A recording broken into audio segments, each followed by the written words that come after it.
आप सभी का स्वागत है आपके अपनी YouTube channel Ayurvedic secrets of health में। आपने भाकरी का एक टुकड़ा मुंह में रखा तो जितने दांत हैं उतनी बार उसको चबाइए, उतना समय लगाइए। ये है सूत्र। आप कहेंगे जी 32 दांत हैं तो भाकरी का एक टुकड़ा मुंह में रखिए, 32 बार चबाइए, गिनकर चबाइए। जिसको 28 है वो 28 बार चबाए, जिसको 26 है वो 26 बार चबाए। कोई कहेगा जी दांत ही नहीं है ऐसा भी हो सकता है ना, दांत ही नहीं है तो उसके लिए भागवत ऋषि ने एक व्यवस्था की। वो ये कहते हैं कि जिनको दांत नहीं है वो ऐसा भोजन खाएं जिसको चबाने की गरज ना हो। जैसे फल खाइए, फल खाइए, उसको चबाने की ज्यादा गरज नहीं है। आम खाइए, केला खाइए, चबाने की गरज नहीं है। नहीं तो फल का रस पीजिए, नहीं तो बासुंदी खाइए, बासुंदी, उसको बिल्कुल गरज नहीं है चबाने। बासुंदी खाइए, नहीं तो आप दही खाइए, ताक पीजिए, दूध पीजिए, खिचड़ी खाइए, शीरा खाइए, शीरा, चबाने की बिल्कुल गरज नहीं है। तो ऐसी चीजें जिनको दांत नहीं है, खिचड़ी खाएं, शीरा खाएं, बासुंदी खाएं, दूध पिए, जूस पिए, फल खाएं, ये व्यवस्था है। और जिनको दांत है वो चबा चबा के भोजन खाएं। कितनी बार चबाना, सूत्र मैंने आपको बता दिया। आप अपने आरसे के सामने आज रात नहीं तो कल सुबह दांत गिन लीजिए, जिसको जितने दांत है उतनी बार आपको चबाना है। भाकरी का एक टुकड़ा, रोटी का एक टुकड़ा मुंह में रखना, 32 बार चबाना, गिनकर चबाना। शुरू में 2-3 दिन आप गिनेंगे, बाद में गिनने की जरूरत नहीं पड़ेगी। ये दांत अपने आप सेट हो जाएंगे और ये उतनी ही बार चलेंगे जितना आपने आदत डाली। ये 2-3 दिन गिनना पड़ेगा, उसके बाद गिनना ही नहीं पड़ेगा। अब ये चबाने का नियम ऐसा क्यों है? बात ऐसी है, आपका जो मुंह है इसमें सतत लार बनती है, हम सब जानते हैं। ये जो लार है ये क्षारीय होती है, क्षारपण इसमें होता है।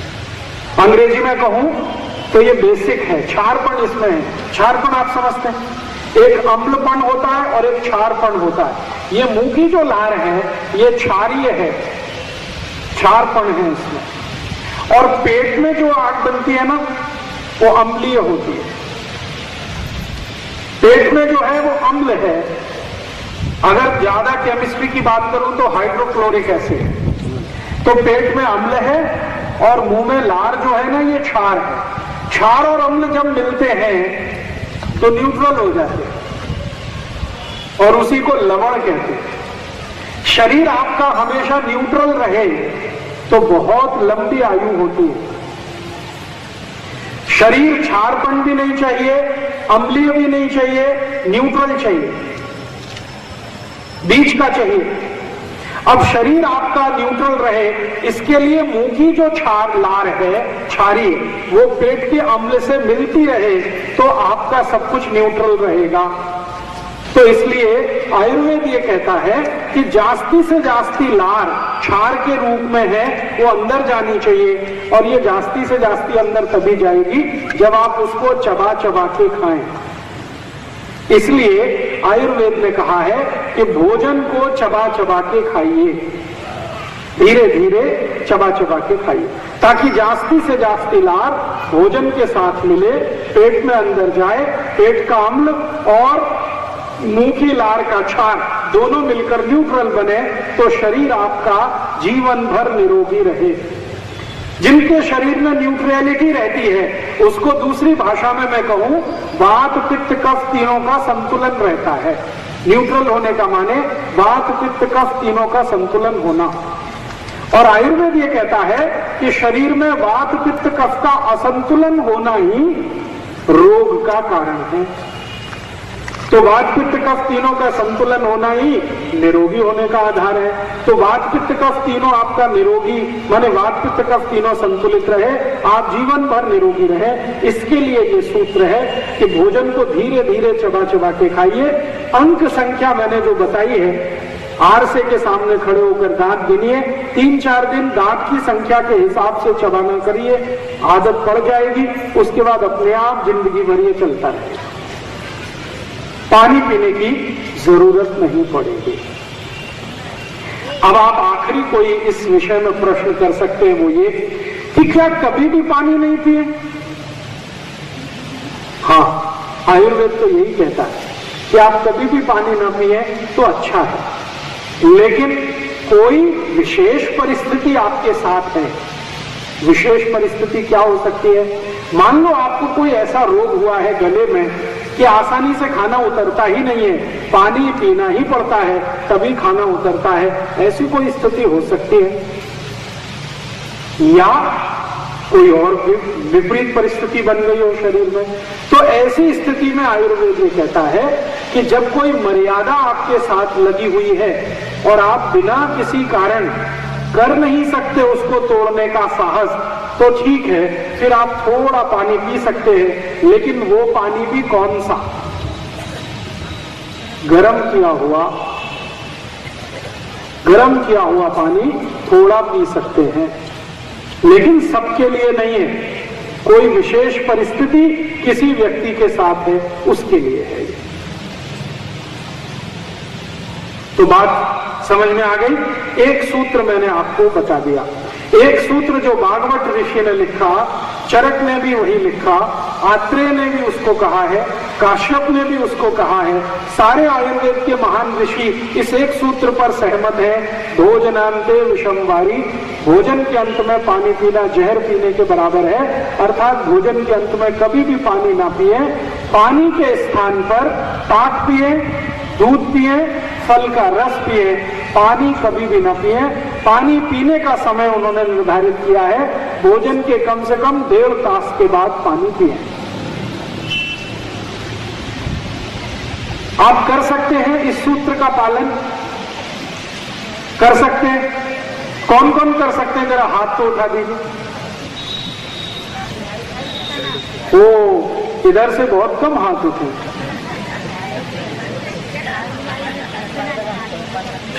चलिए, जितने हाथ उठे हैं, अगर इन्होंने कल पालन इसका करना शुरू किया तो 7वें दिन जब मैं जाऊंगा, आप प्लीज मुझे इसके परिणाम बता दें। इतने अच्छे परिणाम आने वाले हैं कि कल से आप इसको शुरू करेंगे और 7 दिन लगातार अगर आपने इस सूत्र का पालन किया तो जितने भी आप में से गैस की बीमारी से पीड़ित हैं, जिनको भी जलन होती है, पेट में आग लगती है, गैस्ट्राइटिस जिनको है, एसिडिटी जिनको है, मैं गारंटी देता हूं 7वें दिन सब ठीक होने वाले हैं, बिना किसी दवा के, मात्र इतने से सूत्र का पालन करके कि खाने के बाद पानी नहीं पिए। अब इसमें थोड़ा सा मैं एक जानकारी और जोड़ दूं कि पानी तो ना पिए, ये तो स्पष्ट हो गया। पानी के स्थान पर आप ताक पिए, दूध पिए, जूस पिए, ये बात है। तो आप कब ताक पिए, कब दूध पिए और कब जूस पिए, इसका समय निर्धारित है। कभी भी ताक नहीं पी सकते और कभी भी जूस भी नहीं पी सकते और कभी भी दूध भी नहीं पी सकते। तीनों का समय निश्चित है। तो आप बोलेंगे क्या समय निश्चित है? सवेरे का नाश्ता अगर किया है तो नाश्ते के बाद आप जूस पी सकते हैं। दोपहर का भोजन किया है तो उसके बाद आप ताक पी सकते हैं। रात्रि का भोजन किया है तो दूध पी सकते हैं। और ये जो निश्चित समय है ना, इसी को ध्यान में रखना, आगे पीछे नहीं करना इसको। मतलब सुबह दूध नहीं पीना कभी भी, शाम को ताक नहीं पीना और दोपहर को जूस नहीं पीना। ये समय जो पक्का किया है ना, इस पर मैंने बहुत ऑब्जर्वेशन किए। कई मरीजों को मैंने कहा कि ये आगे पीछे कर दो, सुबह जो नियम है जूस पीने का वो शाम को करवाया मैंने कुछ मरीजों का, और रात को दूध पीने का सुबह करा दिया। मैंने देखा कि उनकी बीमारी में कोई भी कमी नहीं आई। जैसी पहले थी बीमारी वैसे ही रही। लेकिन जैसे ही इस नियम को ठीक किया, सुबह जूस पीना, रात को दूध पीना, दोपहर को ताक पीना, उनकी बीमारी 6-7 दिन में जड़मूल से चली गई और आज तक स्वस्थ है, दुरुस्त है, तंदुरुस्त है। तो आप भी इसका ध्यान रखना। सुबह का नाश्ता, उसके बाद जूस पी सकते हैं। संतरे का रस, मौसमी का रस, ऊस का रस, आम का रस, तरबूज का रस, खरबूज का रस, द्राक्ष का रस, टमाटर का रस, गाजर का रस, पालक का रस, जो पीना है सुबह।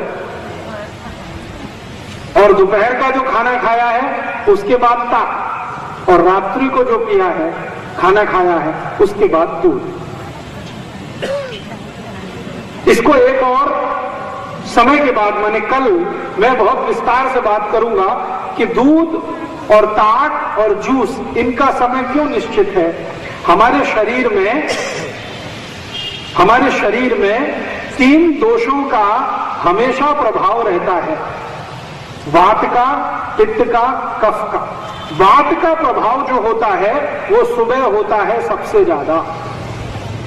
पित्त का जो प्रभाव होता है वो दोपहर को होता है सबसे ज्यादा, और कफ का जो प्रभाव होता है वो रात को होता है सबसे ज्यादा। तो सुबह के समय शरीर में वात बहुत होता है, वायु बहुत होती है, और सुबह के समय वायु बहुत आवश्यक है शरीर में। अगर वायु का प्रकोप ना हो तो आपको संडास नहीं होगी। और सुबह जिनको संडास नहीं हुई उनकी जिंदगी तो बहुत ही तकलीफ में आने वाली है।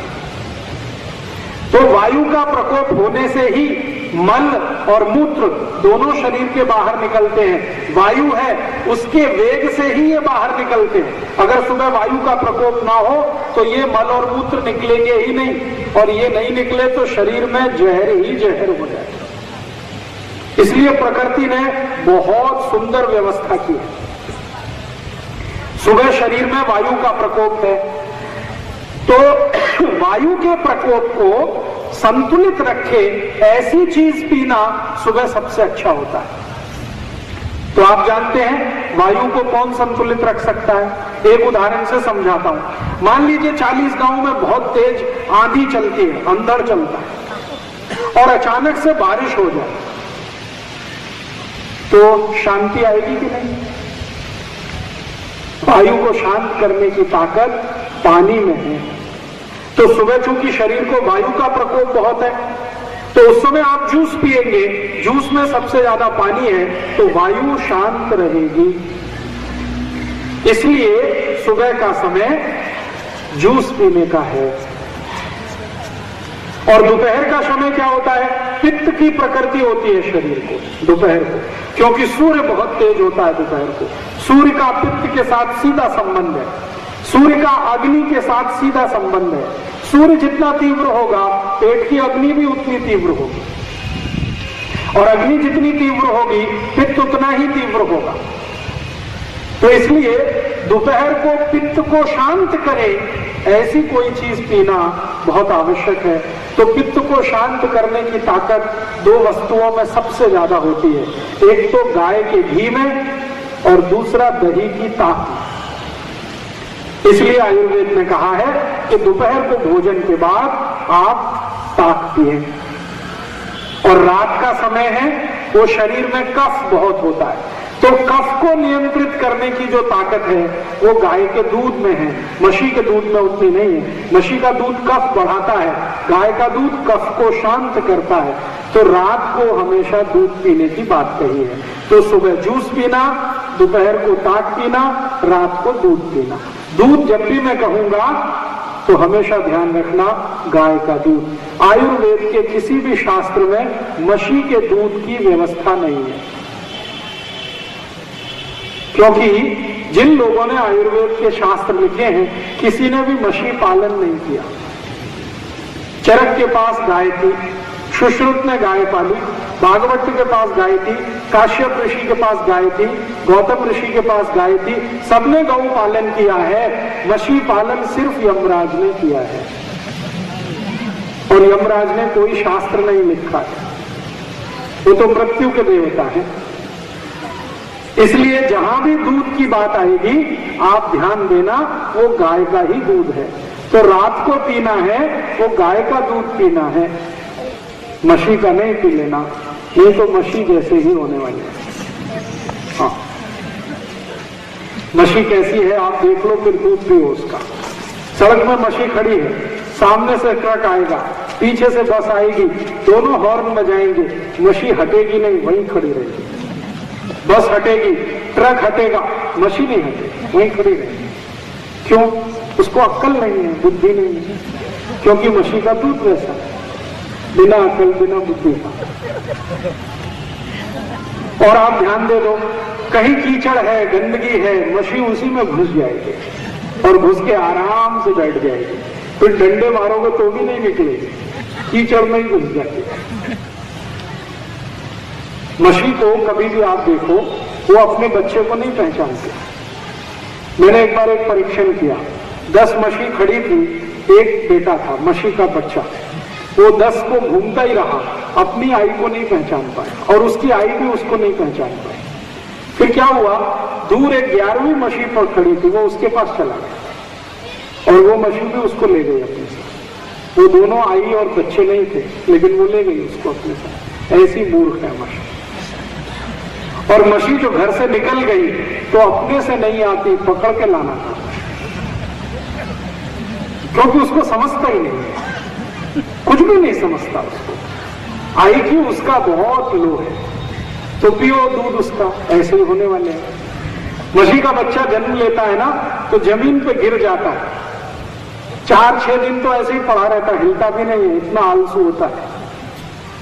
जो गाय के बच्चे को देखो, जन्म लेते ही आधा घंटे में खड़ा हो जाता है, अगले आधे घंटे में जंपिंग शुरू कर देता है और 1 घंटे बाद रनिंग, पकड़ नहीं सकते आप उसको, इतनी उसमें चुस्ती और फुर्ती है। तो दूध माने गाय का, मशी का नहीं। तो आप बोलेंगे जी 40 गांव में तो मशी ही मशी है। तो मेरी आपको एक विनती है, जो 40 गांव में मशी आ सकती है तो गाय भी आ सकती है। आप बोलेंगे जी हमारा तो दूध का ही धंधा है, धंधा करो, अपने लिए गाय का दूध पियो, रखो, धंधे के लिए मशी का। जो बंबई वाले हैं ना, पिलाओ इनको मशी का दूध, पीने दो उनको। बंबई तो जाता है ना 40 गांव का दूध सारा, तो बंबई वालों को पीने दो मशी का। आप अपने घर के लिए गाय का दूध लाओ, और गाय भी देशी गाय का लाओ। तो रात को दूध पियो, दोपहर को ताक पियो और सवेरे जूस पियो। भोजन के बाद पीने के लिए जो है वो 3 चीजें हैं। पानी पीना है तो 1 घंटे 30 मिनट के बाद पीना सबसे अच्छा होता है। ये एक सूत्र है भागवत ऋषि का, चरक का, सुश्रुत का, भाव प्रकाश का, निघंटू का, काश्यप का, अत्रेय का, सभी महान ऋषियों ने ये एक सूत्र माना है कि ये सबसे आवश्यक है, इसलिए मैंने आपको ये सबसे पहले बताया। तो आपके शरीर का स्वास्थ्य अच्छा रहे, जीवन भर आप निरोगी रहें, रोग मुक्त रहें, तो इसके लिए पहला सूत्र पालन, भोजन के बाद पानी नहीं पीना है, 1.5 तास के बाद पीना है। भोजन के बाद अगर सुबह कुछ पिएंगे तो जूस, दोपहर को पिएंगे ताक, रात को पिएंगे दूध। दूध माने गाय का। अभी दूसरा सूत्र ये है कि हम जब पानी पिए 1.5 घंटे बाद पीना, ये याद रखें, 1.5 तास बाद पीना, लेकिन पानी कैसे पीना है ये बहुत महत्व की बात है। पानी कैसे पीना है ये बहुत ही महत्व की बात है। आप अभी सामान्य रूप से पानी कैसे पीते हैं? 1 गिलास पानी भरा, मुंह में लगाया, गट उतार लिया, गिलास तभी वापस आता है जब पानी खत्म हो जाए। यही तरीका है ना सामान्य रूप से। कुछ लोग मुंह लगा के पीते हैं, कुछ ऐसे खोल के ऊपर से गिराते हैं, लेकिन पानी लगातार गटकते जाते हैं। ये तरीका सबसे गलत है। अगर आप गट लगातार पानी पी रहे हैं तो आपके शरीर में 3 रोग तो जरूर आने वाले हैं। अपेंडिसाइटिस, यहां पेट का दर्द, हर्निया आप सब समझते हैं, आंतों का उतरना, ये बहुत परेशान होते हैं बहुत सारे लोग के हर्निया है, हर्निया। ये हर्निया सबसे ज्यादा उन्हीं लोगों को आता है जो पूरा गटक के एक साथ पानी पी जाते हैं। और तीसरा, थोड़ी उम्र के बाद एक बीमारी आती है हाइड्रोसिल, विशेष रूप से ये पुरुषों में आती है, हर्निया तो माताओं में भी आ जाता है, हाइड्रोसिल पुरुषों की बीमारी है खास रूप से। तो हर्निया, हाइड्रोसिल और अपेंडिसाइटिस, ये 3 रोग तो कंपलसरी गारंटी से आते ही हैं उन लोगों को जो एक साथ पूरा लोटा या गिलास पानी गटकते हैं। माने एक साथ पानी गटकना अच्छा नहीं है। तो आप बोलेंगे फिर पानी कैसे पीना है?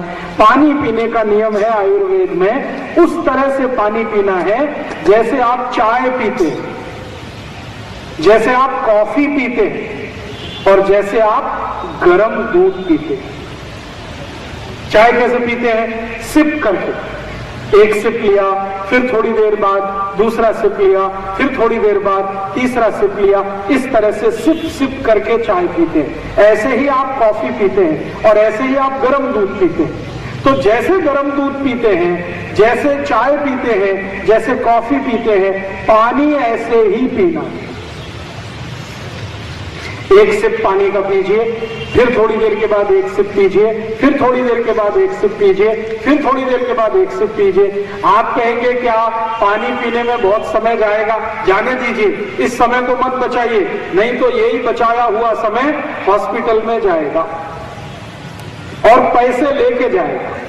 समय तो जाएगा, पैसे भी लेके जाएगा।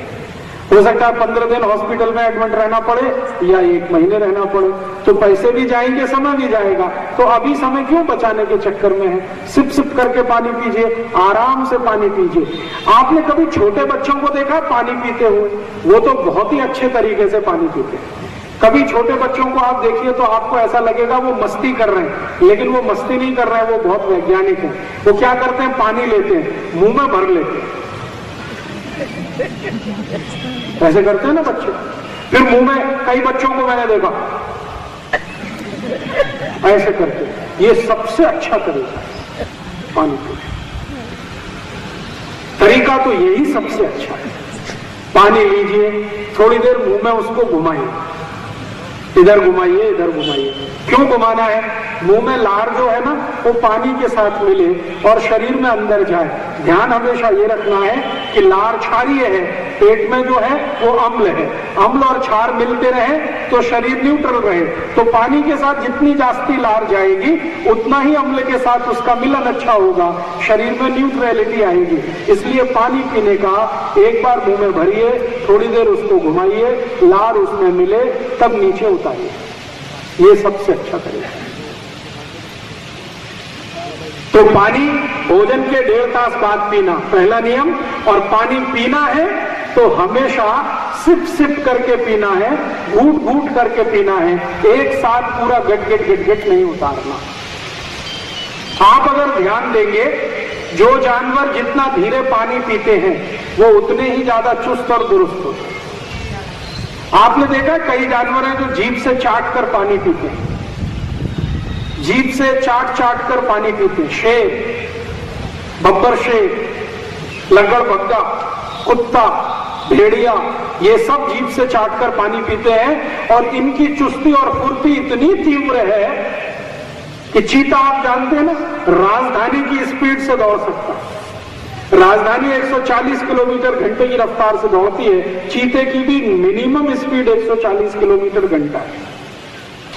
क्यों? चाट कर पानी पीता है। चाट कर पानी पीने से शरीर में चुस्ती और फुर्ती सबसे ज्यादा है।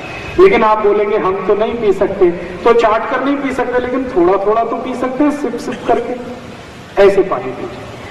पक्षियों को आप देखिए, पक्षियों को, चिड़िया, जितने तरह की चिड़िया है, एक एक ड्रॉप पानी का उठाती है। आपने देखा चिड़िया को पानी पीते हुए? पूरा पानी का बर्तन रखा, भरा हुआ है, लगातार उसमें मुंह भर के पानी नहीं चूसेगी, एक ड्रॉप उठाएगी, फिर वापस मुंह लाएगी, फिर दूसरा उठाएगी, फिर वापस मुंह लाएगी। चिड़िया इस तरह से एक एक ड्रॉप पानी पीती है, बहुत दुरुस्त और चुस्त और दुरुस्त रहती है। आप भी सीखिए पानी पीना।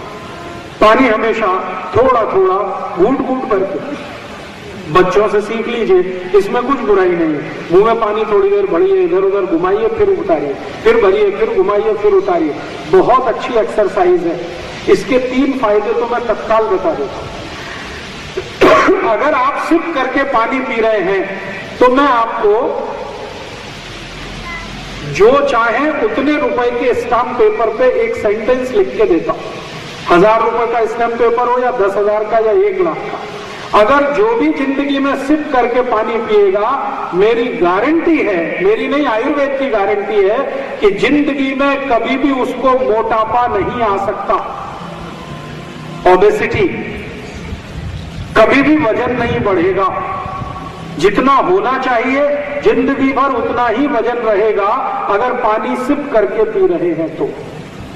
आप इसका उल्टा प्रश्न पूछ सकते हैं, जो वजन बढ़ गया है तो बिल्कुल आश्वस्त रहिए, आप सिप करके पानी पी लीजिए, 6 से 7 महीने में 10 किलो वजन आपका घट जाएगा अगर बढ़ गया है तो। फिर आप बोलेंगे जो उससे ज्यादा घट गया तो नहीं घटेगा, उसकी चिंता मत करिए, जितना बढ़ा हुआ है उतना ही घटेगा, घटने के बाद स्थिर हो जाएगा। सिप करके पानी पीने की आदत डाल दीजिए। दूसरा फायदा क्या होगा, अभी कल से ही आप देखेंगे, अगर सिप करके पानी पीने की आदत आपने डाली तो ये जो गुर्दे का दर्द है, घुटने का दर्द, 7 दिन लगातार आप सिप करके पानी पी लीजिए, ये दर्द 25% आपका कम हो जाए। और ये जो एड़ी का दर्द है, एंकल जॉइंट्स का पेन, ये तो 7 दिन में 100% खत्म हो जाएगा। और ये जो जॉइंट्स में पेन आपको होता है, ये 25 से 30% 7 दिन में कम हो जाएगा। और सवेरे सवेरे सोकर उठते ही जिनको सिर दर्द होता है, चक्कर आते हैं, कमजोरी महसूस होती है, ये 7 दिन में तीनों ही गायब हो जाए। चक्कर आना, सिर दर्द होना, कमजोरी महसूस होना। पानी पीना है, सिप करके पीना है, थोड़ा थोड़ा थोड़ा थोड़ा घूट घूट करके पानी पीना। पहला सूत्र था, खाना खाने के बाद पानी नहीं पीना है, 1.5 घंटे के बाद पीना है, और पीना है कुछ तो ताक पीनी है दोपहर को, जूस पीना है सुबह, और दूध पीना है रात को।